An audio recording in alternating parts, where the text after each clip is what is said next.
Walk around and wind out. Using windings to stay safe and control the fight. Hi, Oskar and Mila here, and welcome to Virtual Festschule. It must be somewhere at the top of almost any Messer fencer's list of frustrations. Most of Hans Lecke's Messer treatises about doing things with or from winding actions, but when push comes to shove, most people want to fight at long range, using only cuts. Thankfully, there may be a way to force your opponent to fight you in the bind. This is the video handout for the workshop that we just taught at Skunks in Poland, and it was mainly meant as a reference for people who were there. But we figured it would be interesting for a wider audience as well. We'll first talk about how to set up winding actions and what to do when the opponent isn't interested. And then we'll explore how to use winding to stay in the bind and maintain control of the fight. It's always good to start with some games. In this case, a simple shoulder tag game warms up both the body and the mind. Of course, if you really want to start thinking like a fencer, try this. Play the tagging game until one of you gets 3 points. Any double hit or after blows resets the score for both fencers. Frustrating, but also great for learning about initiative. Okay, now let's pick up the Messer. Ultimately, we want to make sure that we can fight with good core engagement, while also not presenting too much of a flat and therefore very easy target for our opponent. The vier leger, or 4 positions, are absolutely very well suited to this, because they both allow you to not present an easy target while also being very much ready to attack yourself. I'm not going to tell you exactly how to stand, but I think that these 3 cues can be very helpful. 1. The hand shouldn't be the easiest target, for obvious reasons. 2. The hand shouldn't be directly in front of the body, as that will allow composite attacks directly towards the body. 3. You should always have one shoulder or the other forward, as that makes the previous 2 points a lot easier and it allows you to attack from anywhere with structure. You can practice this by moving around in these 4 positions. Easiest is of course to just use passing steps for every position change, but that also means that for every step you need to change position as well, and it is as awkward as it looks. Instead, try to step forward while maintaining the same position, meaning you constantly keep the same shoulder forward. It may mean that you have to lower your stance a little, or even step forward with the opposite foot turned outwards. Although be careful of your joints if this is a new skill to you. Once you get the hang of this, it's time to simply just move.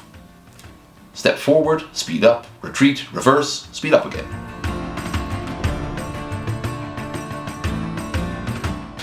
By the way, I really like how this exercise makes some of the illustrations from Fightbook make a lot more sense. Yeah, it's a pretty good match. Speaking of matching, it's time to grab a partner. You now know how to stand and move, but how do you control a fight with winding from here? Instead of just holding out the Messer, or rushing forward to bully the opponent into winding, both of which can work well, don't get me wrong, you're going to work from a parry-riposte sort of situation. For now, your partner will just give you left and right Oberhauen, so cuts from above. If you want to parry those, whatever position you're in, you do that with the strong of the blade. From there, you generally look for the quickest way to put your weak into the other person. For now, let's just do the thrusts. Try to leave as little time between both these actions if you can. Think of it like trying to put the parry and the riposte in the same box. If you can manage to do both at the same time, it will of course become an Indis action, such as absetzen. There's of course various ways to pressure test this before going into sparring, but for this workshop we'll just stick with the good old leader-follower drill, where the student tries to maintain distance and the coach occasionally comes forward with a cut. Control their blade with the strong, the weak goes into the other person. Looking at it this way, winding can actually be quite simple. True, but what if the other person isn't interested in winding? The big problem with trying to force a winding on someone by taking the initiative is that it is easy for your partner to just step back and cut you in the hand, for instance. Instead, if they don't commit to coming into your distance, you can force their hand in other ways. One of those is to simply step into the edge of your attacking range in one of the 4 positions. If they attack, you already know what to do. But if they don't, you might be able to just sneak in a quick direct thrust into Langenort. So now that you can wind from the 4 positions and force someone to play that game with you, what to do when your partner tries to escape from a winding? There's honestly too many pieces from Lekkuten's fight book that could provide you with an answer to that question, but for now let's just take one that very few people use: the winding against a crooked parry. Say, you've just managed to set up a nice winding action. A lot of people might simply panic and try to get that point out of their face. This does mean that your thrust may miss, and then they can just whack you with a cut afterwards. So while they do their panic reaction, you should simply wind the long edge onto their face. This basically means that they're stuck, and the neat thing is that it works on both sides.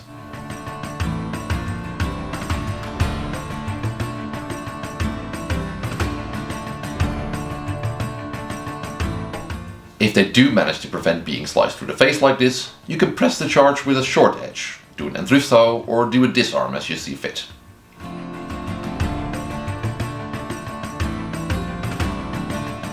As the gingerbread man himself already said, if you don't like a technique, just pick another one. That's a nice sentiment, of course, but it needs to work too. True. So let's gear up and try this with a bit more intensity.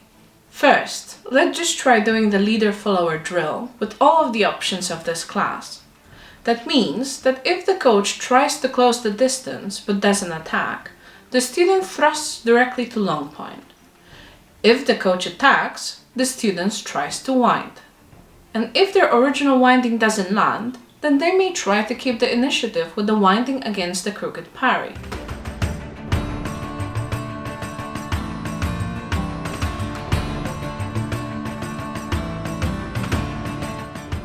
Next, if there's some time, try this little sparring game. You'll be doing free fencing as you normally do, and once either of you has scored 3 points, you find a new partner. However, every double and after brawl resets the score again. Go try this, have fun. We hope to see you all again soon, either at an event or in another video. And until then, bye! Bye!